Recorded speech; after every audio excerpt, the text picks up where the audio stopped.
Graça e paz para todos. Estamos aí na nossa terceira aula da disciplina Ética Cristã 2, do curso de Bacharel em Teologia pelo CETEC. É uma alegria estar mais uma vez com os irmãos e vamos, neste momento, falar sobre três assuntos importantes dentro da moralidade, dentro daquilo que é ético, dentro daquilo que está relacionado diretamente com a Bíblia. Quero antes, porém, ler um texto da palavra de Deus que se encontra em Romanos, capítulo de número 12, versículos 1 e 2, que diz: Rogo-vos, pois, irmãos, pela compaixão de Deus, para que apresenteis os vossos corpos em sacrifício vivo, santo e agradável a Deus, que é o vosso culto racional. E não vos conformeis com este mundo, mas transformai-vos pela renovação do vosso entendimento, para que experimenteis qual seja a boa, perfeita e agradável vontade de Deus. Então, com base no que lemos, vemos o apóstolo Paulo rogando a que todos nós não nos conformemos com o mundo, mas através do nosso entendimento experimentar a boa, perfeita e agradável vontade de Deus. Temos que entender que o culto racional deve ser prestado ao Senhor.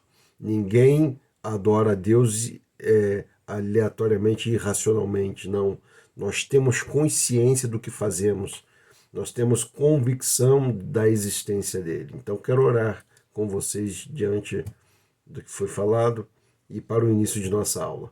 Deus amado, em nome de Jesus, te louvo porque tu és a razão de nossa fé e esperança. Tu és, Senhor, o nosso sustentador. E é no nome de Jesus que eu oro pedindo a tua bênção para cada um dos teus filhos, Senhor. Cada irmão e irmã que com certeza dependem da tua presença. Mostra o teu poder, a tua glória. Senhor, prepara todo o caminho e que percebam sempre o agir do Senhor em suas vidas.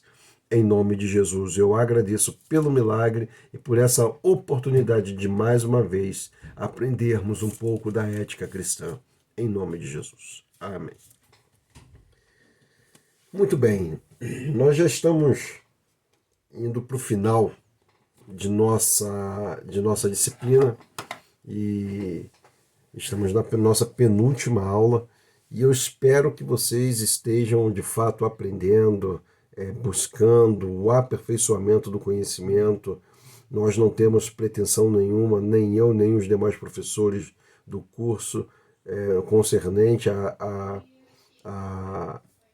concluir esgotando todas as informações existentes em cada disciplina. Não, apenas apresentamos as ferramentas e é em vocês que vai haver o aperfeiçoamento, o aprofundamento e a formação do entendimento, da compreensão de cada um de vocês com relação às disciplinas e com relação à ética cristã, aos temas que foram tratados.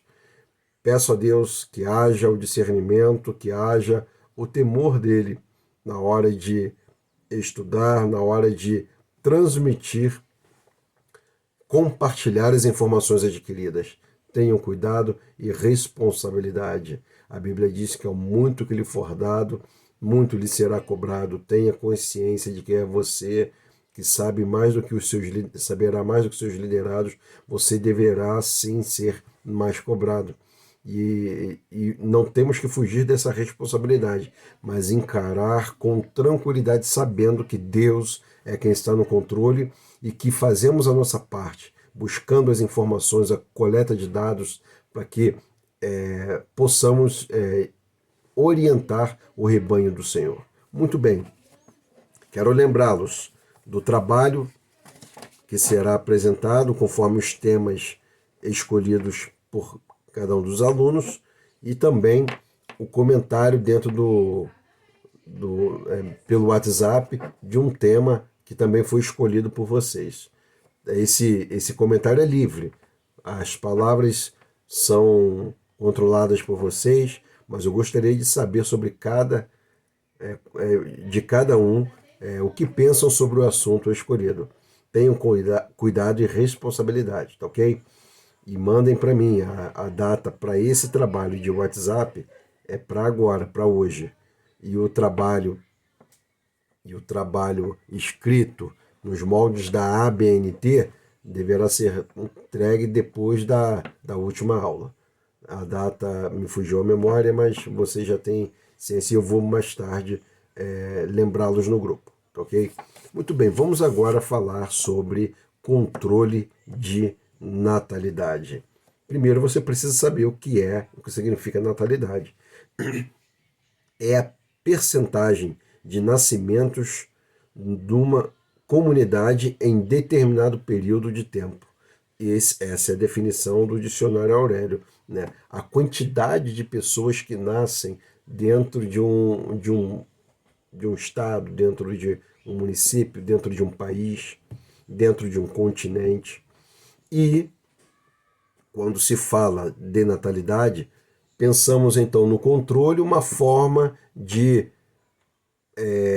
regular, de controlar essa percentagem de nascimentos, né? Que talvez o objetivo seja diminuir, né, para menos ao invés de ser o contrário, tá ok? O que você pensa sobre o controle de natalidade? O sexo é só para procriação? São duas perguntas importantes. O que eu penso? O que você pensa? E eu vou saber disso no WhatsApp, quando vocês assistirem esse vídeo. Mas o que eu penso de forma genérica sobre isso? Como leigo, né, eu vejo talvez um cuidado do Estado para que se evite uma chamada explosão demográfica, um número de habitantes por metro quadrado seja muito alto e dessa forma isso traz complicações para o convívio em sociedade. Isso, a grosso modo, de forma leiga. Tá? Também vejo a busca do poder estatal para esse controle de natalidade, né, sem que haja um esclarecimento maior por imposição e não por conscientização.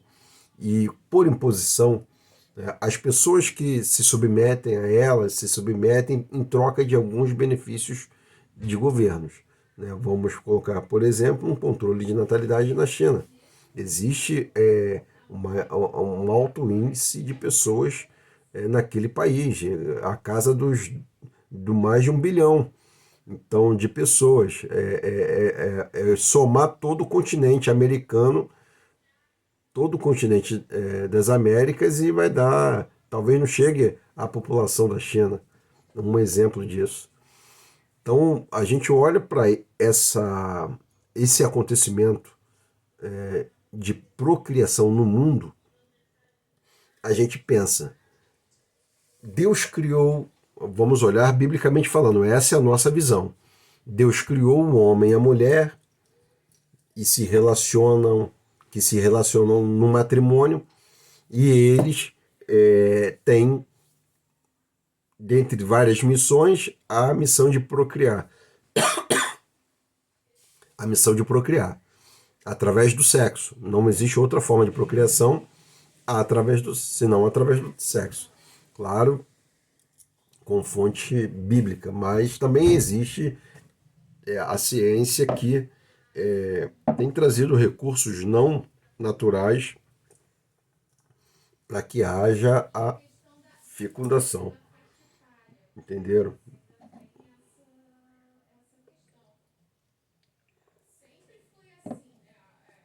Eu não vou poder parar da aula. Eu tô com soluço há 2 dias.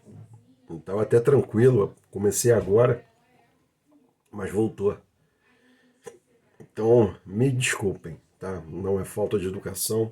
Mas se eu não fizer essa aula hoje, eu já tô 2 dias tentando resolver isso. Muito bem. Entendendo sobre o que eu penso e ainda não sobre o que vocês pensam, né, a gente sabe que a forma de procriação natural é através do sexo. Deus criou o sexo para que o homem e a mulher possam, dentre suas missões, né, procriar. Existem argumentos contra o controle de natalidade. Primeiro, o controle de natalidade é a desobediência ao mandamento divino de propagar a espécie. Gênesis capítulo 1, versículo 28 diz o seguinte: E Deus os abençoou, e Deus lhes disse: Frutificai e multiplicai-vos, e enchei a terra, e sujeitai-a, e dominai sobre os peixes do mar, e sobre as aves do céu, e sobre todo animal que se move sobre a terra. Irmãos, eu vou continuar esse assunto, mas vou terminar e só retomo havendo essa melhora, ok? Porque senão não vai ser legal a produção dos vídeos para vocês, ok? Então, é uma determinação de Deus essa a procriação. Agora, quando você busca o controle da natalidade com o objetivo de administração familiar, questões financeiras, cuidados na criação, tudo mais de forma saudável, não vejo um problema. Mas quando há um controle com o objetivo de redução populacional, quando há o objetivo escuso por trás disso, a gente fica muito preocupado por conta da desobediência ao mandamento de Deus. Você quer ver uma coisa? Desculpa. A gente falou em assuntos passados sobre aborto. Você imagina se as crianças se mantivessem, fossem preservadas e as suas vidas dessem continuidade, talvez de fato haveria muito mais pessoas habitando por metro quadrado em todo o mundo. É uma forma ilegítima e ilegal a busca por práticas criminosas, né? Mas essas pessoas que praticam o aborto não praticam por conta desse controle de natalidade, mas por não terem coragem de enfrentar uma vida em família ou para esconder práticas imorais, pecaminosas ou talvez criminosas com um grupo em que vive. Então, olhando para essa questão do controle de natalidade como desobediência ao mandamento de Deus, nós precisamos ter consciência de que o sexo foi criado pelo próprio Deus e é saudável. Quando vem filhos, é uma bênção. E nós não podemos abrir mão dessa certeza de que filho é a herança do Senhor. Ok? Contrariando com pensamentos diferentes do que a Bíblia fala, nós vamos então nos deparar com a questão da desobediência ao mandamento.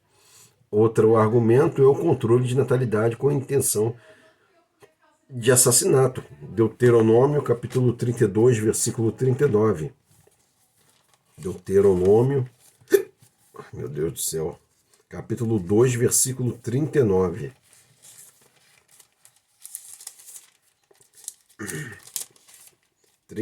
Versículo 39, que diz: Vede agora que eu o sou, e mais nenhum Deus comigo. Eu mato e eu faço viver. Eu firo e eu saro, e ninguém há que escape da minha mão. A gente sabe que somente Deus tem o controle de dar a vida ou de tirar a vida. É o Senhor que tem um domínio sobre nós, né? E o ser humano, ele não pode ter essa decisão como se fosse regra geral quando decide interromper uma vida. Primeiro porque a legislação, no caso no Brasil que a gente vive, ou tirar uma vida, interromper uma vida é matar e matar alguém. Apelado com pena de mais de 15 anos. Então a gente precisa saber o nosso local, a nossa posição em relação a isso. Cumprir com responsabilidade a administração familiar, havendo filhos, cuidemos dos filhos com responsabilidade. É claro que a realidade de hoje é diferente da realidade de 20 anos, 30 anos atrás, 40 anos atrás. As pessoas tinham muitos filhos, 5 filhos, 10 filhos, e era muito mais fácil criar filho. Pé descalço, tudo era diferente, tudo era mais natural. O ensino público era tranquilo, não tinha tantas coisas ruins, né, com relação a crimes, pessoas violentas, adolescentes violentos, pais de alunos violentos. E isso gerou outros desdobramentos para a procriação. Por quê? Porque agora as pessoas têm um controle maior. Filho hoje é caro ter. Tem plano de saúde, colégio pago, para que você tenha um mínimo de segurança, uniforme, plano de saúde. Muitas razões que te levam a pensar em ter um, dois, talvez três filhos, né? E não mais do que isso. Há uma preocupação muito grande em relação a isso. Mas a gente sabe que essas nossas escolhas, elas não, elas não nos tornam pessoas ruins, mas pessoas cautelosas, com sabedoria e discernimento. A partir do momento que há a fecundação e dessa forma a formação do embrião, aí eu não vejo nenhuma possibilidade, biblicamente falando, para a interrupção de qualquer gestação. Tá? Nem por argumento do Estado em dizer que deve haver o controle de natalidade. No Brasil não tem. Tá? No Brasil não tem, mas nações fora, por aí afora, se deparam com isso, impõem aos seus governados, né, esse controle de natalidade, com possibilidade de serem apenados. Tá, ok? Então, entendendo sobre a intenção de assassinato, também há um outro argumento que fala sobre o único propósito do sexo, que é a procriação. Alguns entendem que o sexo é só para fazer filho, não é recreativo. E essa é uma compreensão equivocada, porque, né, vamos ver mais adiante ainda nesse assunto, que Deus criou para que haja comunhão, para que haja amor, para que haja sentimento e para fazer filhos. Né? Então, os argumentos contrários ou a favor, contra o controle de natalidade, eles são frágeis, eles não prosperam. Tá? Vamos encontrar na Bíblia Sagrada respostas aos argumentos a favor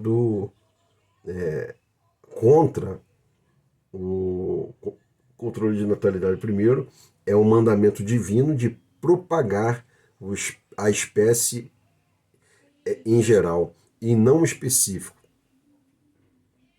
É um mandamento divino de propagar a espécie de uma forma geral. Tá? Então, esses são um dos argumentos positivos com relação à ausência do controle de natalidade. Deve haver a propagação da espécie. Segundo, o controle de natalidade não é assassinato antes da concepção como embrião. Até já expliquei para vocês, tá, ok? A procriação não é o último propósito do sexo. A procriação serve também para unificar, e serão dois uma só carne, recreacional. Alegra-te com a esposa. Provérbios capítulo 5, versículo 18. O sexo deve ser praticado dentro da família,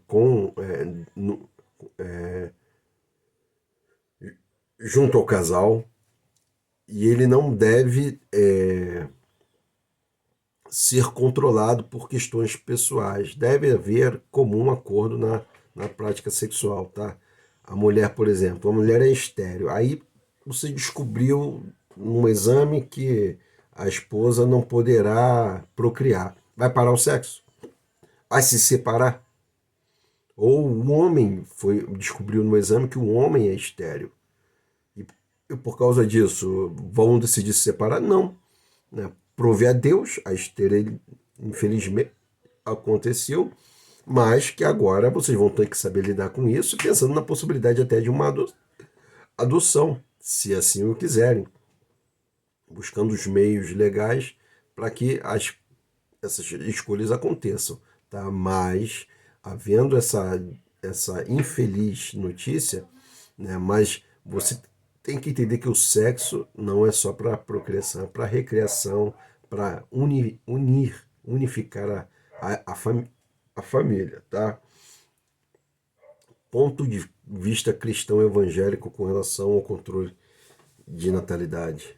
Irmãos, eu vou parar a aula, não estou conseguindo